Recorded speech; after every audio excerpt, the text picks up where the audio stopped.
Olá, eu sou Ludmila Bernardes e nós estamos hoje com o programa Santas Luzias, um programa pensado para dar foco às questões das mulheres luzienses. Nós estamos hoje no estúdio da TVOL conversando com Rosa Werneck e Suzane Duarte sobre o que é ser mulher em Santa Luzia, sobre quais as necessidades que nós temos em termos políticos, em termos de cidadania também.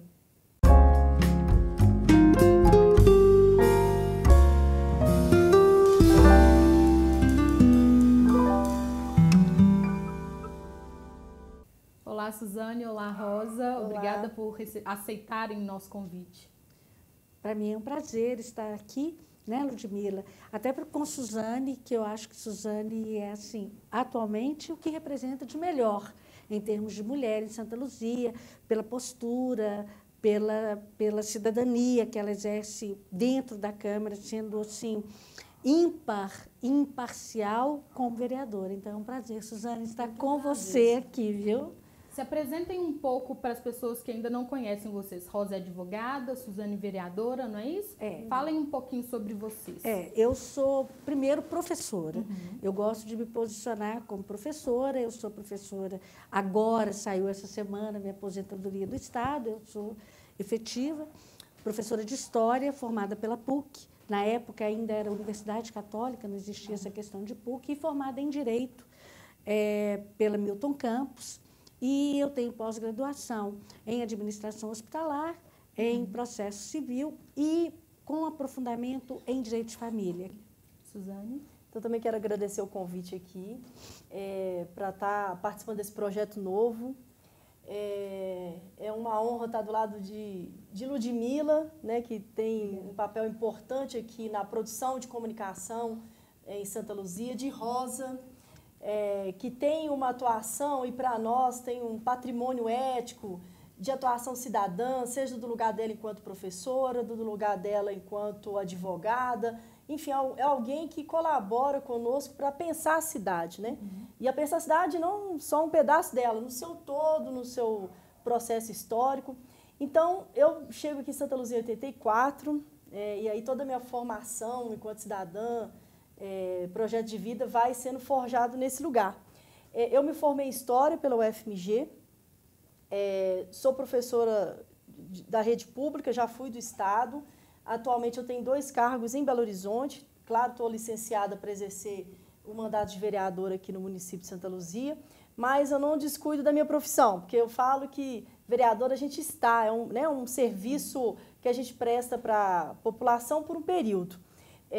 Eu continuo sempre cuidando da minha formação enquanto professora. Atualmente eu estou fazendo mestrado em educação, porque é esse posicionamento que eu tenho. Até porque também eu acredito que para o trabalho enquanto vereadora, a formação ela colabora muito. Ele é um espaço também educativo, é um espaço de propiciar a conscientização política, e aí eu acho que a gente tem as melhores ferramentas, a gente pode prestar um melhor serviço. Ok.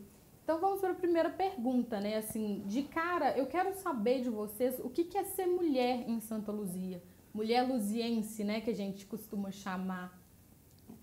Eu acho que ser mulher em Santa Luzia é uma luta, né, Suzane? É uma luta permanente, é uma luta, sim, de brigar por espaço, é uma luta de uma imposição, quase uma imposição de valores, de pensamentos. Muitas vezes a gente tem um pensamento diferenciado, mas não porque somos mulheres, mas é porque nós temos uma trajetória, né, de cultura, de política, de cidadania totalmente diferente. Assim, antes de deixar você falar, Suzane, é importante lembrar que vocês são mulheres inseridas em contextos muito diferentes, assim. Uma está na parte mais histórica da cidade, não é isso, Rosa? Quando a gente fala parte histórica, eu quero até fazer um posicionamento seguinte. Quando eu estudei na escola Muditino Gonçalves, que realmente era uma escola de Santa Luzia, dessa parte histórica, né? Eu brinco que a gente precisava, assim, ir com os laços de fita no cabelo desse tamanho, engomados, com saia, e, assim, existia uma diferença muito grande. Mas, quando eu fui estudar no colégio, eu não pude estudar numa escola do Estado, porque minha mãe tinha sido perseguida muito, era a época, né, nós ainda vivíamos aquela era de... E vim estudar em São Benedito, na escola que ela fundou, que era a escola da comunidade. Então, eu e Daniel, meu irmão, nós éramos chamados de pé vermelho. Por quê? São Benedito era uma coisa assim absurda, não é o que é hoje. E a escola foi implantada lá, era uma escola da comunidade, do SENEC. Então, assim, eu não posso te falar assim, eu venho de uma elite histórica, escolar, porque eu estudei aqui em São Benedito. Não, então, mas assim, não é nem a questão da elite histórica, mas assim, do contexto territorial, local, sim, territorial. O contexto histórico eu acho que sim. Então, eu estava dizendo no início que eu chego em Santa Luzia em 84. Então, tem um laço com essa cidade que é claro que é marcado por esse percurso, que é diferente de quem nasceu aqui. Eu estou aqui desde criancinha, assim, né? Bebê, eu cheguei aqui um pouco depois. Então, para mim, ser mulher em Santa Luzia foi um processo de resistência, de conquistar uma identidade, porque a gente que é da região de São Benedito, e eu chego com a minha família para o Palmital, que foi a nossa primeira casa própria na vida, né? Foi aqui que nos acolheu com esse sonho. Então, assim, esse processo de resistência de criação de uma identidade, porque no primeiro momento, o Palmital, queriam jogar para o Palmital para o Vespasiano, não, pertence a Belo Horizonte, não, é Santa Luzia que tem que dar conta. Então, isso interfere também na formatação da nossa identidade enquanto luziense, enquanto mulheres luzienses. Era uma comunidade que ninguém queria abrigar, né? Mas também esse processo de resistência, de muita luta desse povo, e mais precisamente do pessoal do Palmital, teve como protagonistas muitas mulheres. Nem todas, talvez reconhecidas, visibilizadas, mas eram protagonistas, assim, em vários espaços. Nas associações de bairro, a Dona Deja, por exemplo, né?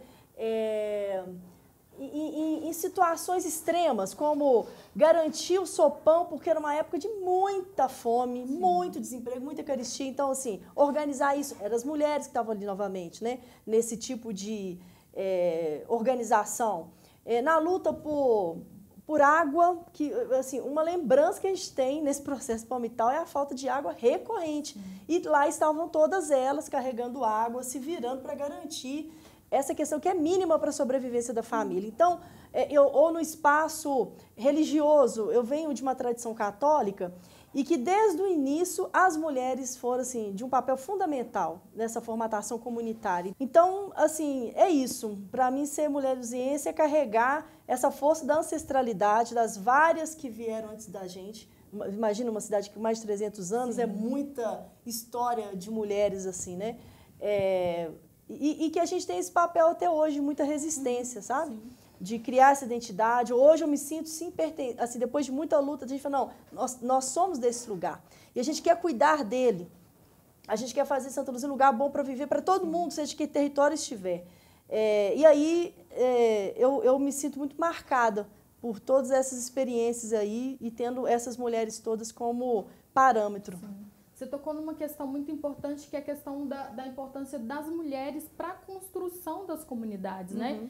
A gente tem essa questão do Bolsa Família mesmo, que foi pensado para as mulheres, direcionado para as mulheres, para que elas pudessem construir uma vida para a família, para a comunidade em que elas estavam inseridas ali. Então, essa questão da construção de uma comunidade, a mulher tem um papel muito importante, né? Nós temos um papel muito importante nisso.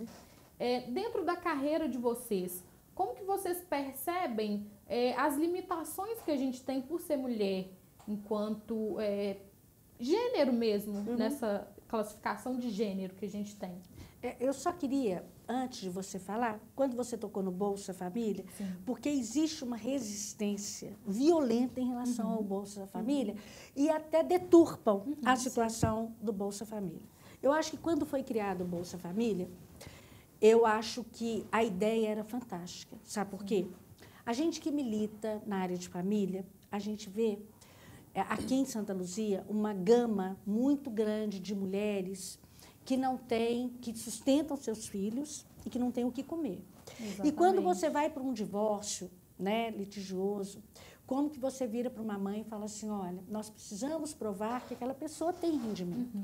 E aí, ela precisa viver com 30% do salário mínimo. Então, eu quero fazer uma defesa, assim, um pouco da defesa do Bolsa Família para essas mulheres, porque a sobrevivência de filhos, e eu conheço pessoas que tiveram seu emprego, mulheres, lá do Pantanal, que tiveram a carteira assinada e que foram devolver o cartão do Bolsa Família, porque ali elas tinham conquistado algo. E tem também mulheres que hoje, se elas fazem uma faculdade, que elas entraram para uma universidade e têm filhos, são mulheres que foram desamparadas, vamos dizer assim, porque as pessoas gostam desse nome, né? Pelos maridos, mas através do cartão elas conseguiram entrar numa universidade ou numa faculdade não pagando. Então, assim, o Bolsa Família, para muitos, é claro que tem exceções. Isso aí mas eu acho que a gente tem que deixar claro que tem pessoas que elas estão aí, elas precisam temporariamente, sim, do Bolsa Família, e foi uma conquista de mulheres. Foi, talvez, um governo popular, um governo que mostrou essa questão muito da mulher sofrida, Tanto que você não vê pai recebendo Bolsa Família. Quando você vê pai, você pode saber que ele está ali. Porque a política do Bolsa Família garantiu a titularidade para as mulheres. Para exatamente. As mulheres. Visando essa proteção. Então, não é uma proteção assim, porque está dando, sabe? Como se a mulher fosse incapaz de trabalhar. Não é isso. A força e o papel fundamental que ela tem na organização familiar. Exatamente. Eu quero pincelar 2 pontos, assim, que são importantes. Até nessa questão do Bolsa Família, eu acho que para a gente encerrar esse assunto, é importante falar também da importância do Bolsa Família para as mulheres que pretendem deixar o relacionamento, né? Também. Que precisam sair de um relacionamento que não faz bem para elas. Isso financeiramente para elas é importante. Então, o auxílio, por mais que seja pouco, e a gente sabe que é pouco, vamos supor, não dá para a gente fazer nada com quanto 78, 100 e poucos reais hoje em dia, mas é necessário, é importante. E outra coisa que eu quero falar também é sobre essa questão de ter mulheres importantes e qual que é o custo de ser essa mulher, né? Para servir de exemplo para todas nós, assim. O que a gente tem que arcar ou abrir mão na nossa vida pessoal para alcançar isso? Para estar na política, por exemplo, para estar na advocacia, dando aulas, enfim. Sim.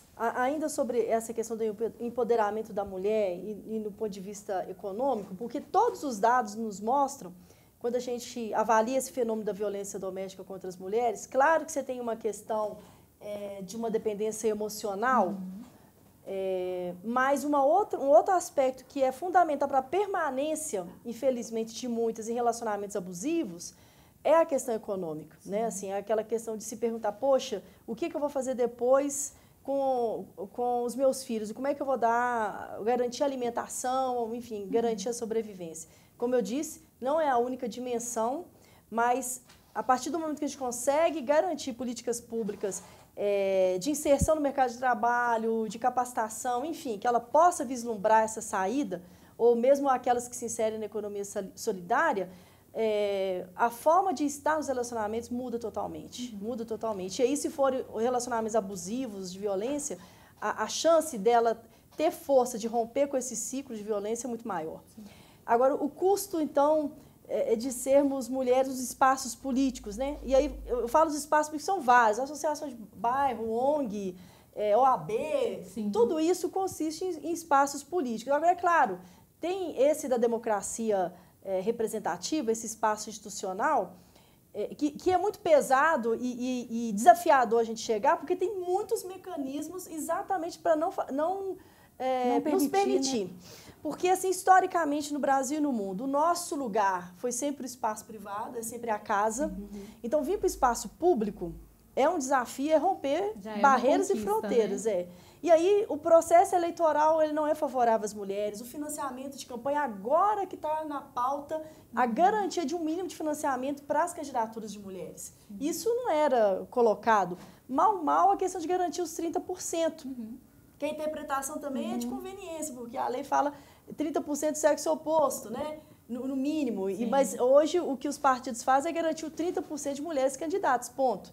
Para poder estar dentro da lei e poder ter as candidaturas. E mulheres muitas vezes que são usadas como Total, cobaias total. ali, né? Infelizmente, muitas companheiras não têm noção do que significa estar ali para aquela disputa, qual que é o papel, no caso, mais o que eu estou vivenciando, o papel do Legislativo Municipal, quais são as nossas pautas de mulheres que a gente tem que fazer a defesa nesse lugar, ou as outras tantas que a gente tem que dar a nossa colaboração. Então, assim, para mim, os desafios, ele começa já no processo eleitoral. Quando a gente, aqui em Santa Luzia, não é diferente dos dados nacionais, que menos de 10% do espaço de decisão é ocupado por mulheres. Você quer falar? E é só para lembrar que nós temos aqui, na comarca, 4 mulheres que dirigem hoje a cidade do judiciário, que são todas juízas, cada uma no seu perfil, e cada uma, assim, duas juízes que são juízas que são na área criminal e que elas peitam e que elas botam para quebrar, e elas são fantásticas, fantásticas. E que fizeram no processo no legislativo. Exatamente, e tal. E temos grandes empresárias. A gente não pode esquecer também das empresárias de Santa Luzia, que tem uma associação e que só de mulheres. Que é a Camel, né? Que é a Camel, que é super bacana e que tem mulheres à frente hoje que estão tomando o espaço né, masculino assim, nessas questões. Então, eu vejo que em Santa Luzia está abrindo espaço. Está abrindo espaço tanto do lado as mulheres de baixa renda, como as mulheres com uma renda melhor, elas estão se unindo mais. Eu vejo assim, eu acho que eu transito bem nesses 2 momentos, nesses 2 espaços, até por ser advogada, e vejo hoje, por exemplo, tanto a mulher que sai de uma favela, vamos dizer assim, de um aglomerado, ela tem a mesma garra de criação de filhos, de vida, eu quero melhorar, eu quero ir à luta, do que aquela empresária que também está saindo de um relacionamento mal sucedido e vira para assim, não, eu não preciso dele para ser feliz. Né? Eu falo que Roberto Carlos, as músicas de Roberto Carlos são tão assim, todo mundo ama, mas ele é muito assim, machista, quando ele fala que ele é que faz tudo. Ele usa só na primeira pessoa. Eu vou fazer o café da manhã, amanhã de manhã eu vou isso e tal, tal. Que aí a narrativa feminina do Chico Buarque é mais interessante, que ele se coloca no lugar da mulher. Que ele se coloca. Chico Buarque, eu falo que eu sou assim, fã de Catarina, porque ele se coloca no lugar da mulher e fala, Mulheres de Atenas e outras tantas músicas que são lindas. Então, eu vejo que hoje nós precisamos, assim, unir. Olha para você, Ludmila. Você hoje, em pouco tempo, você é super conhecida na cidade, com programas, com atuação de comunicação, né? Então, você sobressai. Então, hoje eu vejo que as mulheres, elas estão não mais na sombra. Elas estão fazendo a sombra para determinados homens. A gente está tomando o espaço que é nosso, né? Porque, assim, a gente fala isso, assim, a discussão feminista não é que a gente quer roubar ou ocupar o lugar do homem, é ocupar o nosso lugar, um lugar que é nosso com o nosso jeito, a nossa forma de contribuir, né? E aí, esses exemplos que Rosa traz, assim, esses dados, são interessantes porque é isso mesmo. Eu vou pegar o judiciário, o mesmo Ministério Público. Como o acesso é pelo concurso público, então, ainda que a gente tenha situações complicadas no decorrer do processo formativo das mulheres, ainda assim, a chance de termos mais mulheres é maior porque o acesso é pelo concurso. E hoje é maior. Agora, a gente que vai para o espaço via eleitoral, essas disputas ou esses problemas, esses entraves que eu relatei anteriormente, eles se fazem pesadíssimos. A gente já teve aqui em Santa Luzia, no universo de 17 vereadores, 4 mulheres. E agora, por uma série de questões, hoje a gente volta a ter somente 2, né? Isso, para mim, é preocupante, porque a gente precisa de outros corpos, de outras mulheres nesse lugar, para falar de outros lugares. A gente se vê nessa responsabilidade de vocalizar ali várias questões atinentes à nossa situação de mulheres, seja violência contra as mulheres, o empoderamento das mulheres, a questão do trabalho, mais creche, mais vaga na educação infantil, porque isso nos atinge. Mas se a gente, é fato, acho que para aprimorar a democracia, o espaço parlamentar tem que ser mais representativo. No movimento soluziense, o grupo técnico é composto mais de homens do que de mulheres. Sim. Então, assim, eu vejo que a atuação da mulher, eu acho que existe um pouco ainda de medo, sabe? De sair um pouco daquela zona de conforto. A mulher precisa sair da zona de conforto um pouco para ir lutar, para ir para a rua, quando é chamada. Eu acho que ela fica muito enraizada ainda no que as pessoas vão achar. Ah, porque eu sou casada por causa disso, de aquilo, se eu for para a rua, como é que vai ser e tal. Não, eu acho que o ir para as ruas é você gritar assim, ó, eu sou cidadã, eu pago os impostos igual qualquer homem, igual qualquer outra pessoa, né? E estou aqui. E estou aqui, porque além de ir para a rua, ela tem que chegar em casa, ela tem que lavar, cozinhar, se não tiver alguém para fazer, lavar, cozinhar, passar. E ainda, segundo os homens, de prestar o serviço para ele, que seria a questão afetiva. Né? Então, quando eu vejo um pouco assim de medo da mulher... E esse é um desafio, conciliar todos esses papéis, ele acaba sendo, às vezes, um empecilho mesmo de mulheres se interessarem pelo espaço público por uma disputa. Porque nem sempre eu vou ter na retaguarda um companheiro, uma companheira, alguém da família que divida comigo. Né? Assim, eu, pessoalmente, tenho o desafio de conciliar a maternagem, a criação de uma filha de 10 anos, com tudo que isso implica em termos de entrega afetiva, de cuidados de escola, etc, etc. Minha família, meus estudos e esse lugar. E não dá para ser qualquer vereadora, porque o tempo inteiro você tem que mostrar que você é capaz. Então, você não pode deixar a peteca cair um minuto, você tem que estar com os projetos na ponta da língua. E mesmo assim, sua fala muitas vezes é deslegitimada, sabe? Assim, e deturpada mesmo. Você tem que mostrar o tempo inteiro. E ainda assim, a gente tem uma história que a gente nunca conseguiu ter uma mulher presidente da Câmara.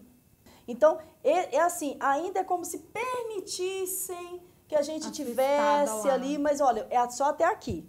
Mais do que isso, eu não vou usar. Então, é uma batalha diária. É um nível de exposição muito grande e é diferente para os homens. Sabe por quê? A crítica para os homens, ela passa por um viés que é diferente da crítica que vem para nós. Porque a crítica vem para os nossos corpos, se a gente está bem arrumado ou não, para a nossa estética, entende? Assim,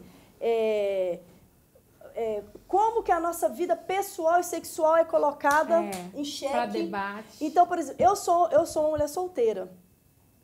Eu tenho que ficar escutando coisas absurdas. As pessoas, assim, fazendo leilão, jogando mesmo aposta, se eu sou lésbica, se eu fico com não sei quantos homens, entende? Assim, é uma forma de desqualificação que é diferente do homem. Com certeza. Totalmente diferente, porque às vezes a crítica, ele é corrupto, é ladrão. É claro que eu não quero carregar essa pecha também, não quero isso. Mas a crítica vai para outro viés. Sim. Mesmo alguns episódios que nós tivemos aqui na cidade envolvendo mulheres, eu lamentei a forma como as pessoas fizeram o debate. Não era um debate político, não era um debate assim, olha... de agressão pessoal. Eu quero ver a foto de fulano com jequiti ou sem jequiti. Isso eu achei de uma ofensa. É triste. Sabe? Assim, e de mostrar qual que é o lugar nosso. Olha que lugar que a gente está colocando a mulher no espaço político, sabe? Assim, eu não estou aqui para discutir a estética de ninguém. Eu quero discutir o posicionamento político, qual a proposta de cidade que as pessoas têm, não é? Mas é isso. Eu acho esse desafio muito, muito pesado para muitas mulheres. Eu acho, sabe, Suzane, que quando porque você é uma figura pública, né? Você é uma figura pública, você é muito visada, e isso realmente deve acontecer. E, infelizmente, porque hoje a gente está num outro mundo, né, gente? Num outro patamar, numa outra visão. No sábado, um jornalista me perguntou o seguinte, o que eu achava se o direito de família, as leis estavam acompanhando o direito de família, e o que eu achava das questões, né, atuais, do Supremo em relação ao direito de família, em relação às mulheres. E eu virei e falei o seguinte, que para mim, a maior conquista que existiu foi a guarda compartilhada. A maior conquista. Aí ele falou assim, mas você não acha que foi o direito dos gays ou o direito do GLB? Eu falei, não, Isso é uma coisa que você vivencia toda hora. Toda hora chega no seu escritório, o movimento. E isso é uma coisa assim, que desde que o mundo é mundo, que existem os homossexuais, existe o amor não tem sexo. Mas quando a mulher conquista e o filho conquista a guarda compartilhada é o filho gritando para os pais assim, olha, eu estou aqui. Eu não tenho nada com isso se vocês estão se separando. Eu não tenho como medir meu amor pelo pai ou pela mãe. Então, eu acho que a grande conquista, e eu acho que essa conquista partiu das mulheres, de um movimento. Aí você fala assim, mas o código antigo ele era muito maternal porque protegia muitas mulheres. Protegia as mulheres porque ele era de 1916 e aquela coisa, né, das mulheres viverem ainda, serem educadas para se casar naquela época. Para cuidar de mas para ser cuidadoras, frágeis, mas não é uma conquista do homem isso. Eu vejo que é uma luta de mulher para os filhos, aonde o pai tem que ter a mesma responsabilidade de criação, sabe? Aquela de compartilhar, olha, eu preciso ir ao médico, você precisa levar, você precisa escolher escola, você não é o pagar. Então, desmistificou aquela questão de pensão alimentícia ser assim, moeda de troca com filho. Então, eu acho que a grande conquista que as mulheres, porque é uma conquista de mulher, não é uma conquista de homem, eu não vejo como uma conquista de homem, porque eu vejo no meu escritório 90% das mulheres brigando para pai e visitar filhos. Assumir a Assumir responsabilidade. Os filhos, as responsabilidades. Então, porque a gente não consegue suprir afetivamente esses papéis, sabe? Para a criança, não dá. Então, quando você fala assim, que te perguntam, né, qual que é a sua postura sexual, eu acho isso nem tão grotesco. É uma especulação. Querendo desqualificar. É uma desqualificação. Eu acho que pessoas assim, sabe, Suzana, são desclassificadas. Porque várias pessoas, quando há 20 anos atrás, teve o caso de Lourinho aqui, né, que ele conseguiu a guarda por ser homossexual, eu lembro que um jornalista da Folha de São Paulo me perguntou. Eu falei, nossa, não sou não. Não sou não, e eu vou usar um termo que Lourinho usou na época, é tão engraçado. Lourinho falou assim, olha, as pessoas falam tanto de você. Eu falei, olha, não tem problema o que as pessoas acham de mim. Eu não fico preocupada. O que acham ou deixar de achar. O importante é que se eles estão pensando em mim, não precisa nem falar, pensando é porque eu sou importante. Em relação às minhas atitudes. Então, eu acho que a gente dá muita importância para o que os outros falam. A gente tem que inverter a fala. Os outros falam porque eles gostariam de estar na nossa posição. E porque eles querem enquadrar a gente, assim, enquanto mulher, né? Por exemplo, assim, uma mulher como eu, uma mulher heterossexual que está sozinha, é quase que inadmissível. Então, não, esse negócio está errado. Socialmente. Tá errado, você precisa do homem, assim, sabe? Ou precisa de alguém, assim. E o chamado falocentrismo, né? O homem e o seu sexo como centro do universo. A gente não se basta, né? Assim, a gente parece que sozinha tem sempre que ter um homem por trás, tem sempre que ter uma figura masculina na jogada. Então, uma outra pergunta em relação à questão da representatividade da mulher na política. Se vocês acham que isso deve se dar a todo custo, né? Qualquer mulher com qualquer ideal político tem uma representação, porque a gente teve uma prefeita afastada recentemente, o processo ainda tramita e deixa rastros, né? Pra gente enfrentar. O que vocês acham? A representatividade se dá a todo custo? Qualquer mulher, qualquer ideal lá no poder? Eu vejo o seguinte, olha, eu sou pela democracia, mas eu sou extremamente democrática, mas eu acho que tudo tem limite. Né? As coisas precisam ter limite. Quando a prefeita Roseli, porque ela ainda é prefeita, a gente não pode dizer, não teve impeachment, não teve cassação, ela ainda, né? Tem os recursos, né? Ainda tem os recursos, então ela ainda se faz presente, né? Eu vejo o seguinte, foi um avanço para a cidade, sem sombra de dúvidas. Ela veio, só que ela veio na sombra do Calixto, que foi o prefeito da cidade. Então, ele faleceu. Ela veio, né? E pouco tempo depois nós tivemos eleições. Ela foi eleita com uma margem não muito grande de votos assim, com o segundo candidato, com o delegado Xavier e o Cristiano Xavier. Então, assim, mas a gente não pode desmerecer os votos que ela teve, não é, Suzane? Isso não pode. Agora, em relação à postura enquanto mulher, Isso foi muito triste, sabe? Eu acho que ela poderia ter abrilhantado como prefeita, mas eu acho que tudo é questão de postura, tudo é questão de educação, é questão de processo. Ela não teve um processo político, ela não veio de uma legislação, né? Ela não foi vereadora de uma construção política. Para a Suzane, há quantos anos você está? Eu estou no terceiro mandato. O terceiro. E Suzane, ela vem de uma construção política, de problemas, vivenciando aquela história. Então, eu acho, por exemplo, a Dilma. Né? A Dilma veio com Lula, né? O Lula, a gente não pode tirar de forma alguma a popularidade de Lula, haja visto o que aconteceu, e a Dilma veio nessa sombra do Lula. Né? Ela também não tinha aquela... Ela veio de uma técnica, mas ela veio lá de 64 como exilada política. Ela sofreu as coisas da ditadura, assim, como ninguém. Né? Ela sofreu. Mas ela não teve essa construção depois política. Ela veio da fase técnica. Ela era técnica e tanto que ela foi ministra, né, de toda a economia brasileira. Então, eu vejo o seguinte, que não é qualquer uma. Precisa ser construído isso.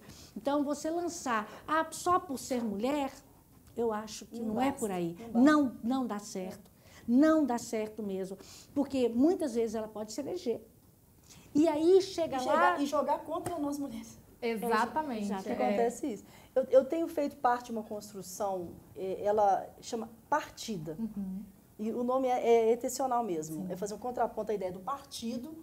É uma construção que está acontecendo nacionalmente. Eu tenho participado desse processo aqui em Minas Gerais, mais precisamente na região metropolitana. Então, a gente tem feito encontros periódicos, processos de formação, e a ideia é fortalecer, empoderar aquelas mulheres, ou que já estejam no espaço, em espaços de legislativo, do executivo, ou que queiram ocupar esse espaço, ou que também queiram se fortalecer nos partidos aos quais elas pertencem. E quem sabe, no futuro, de repente, até ser uma partida nessa formalidade que os outros partidos têm. Mas a ideia é essa, sabe? É de pensar quais são os desafios e o que a gente precisa estar aí avançando para a gente estar nesse lugar com mais potência. Então, nos nossos últimos encontros, a gente tem feito exatamente essa reflexão. Não basta só a gente elencar nome de mulheres. Aí alguém até do Triângulo, salvo engano, fez um materialzinho falando assim, vote em mulheres de luta.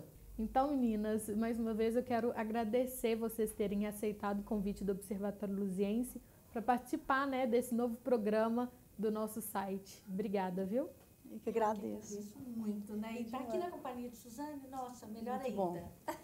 E eu quero dizer que nós estamos aqui, nós estamos na luta, nós somos mulheres de Santa Luzia e nós vamos resistir.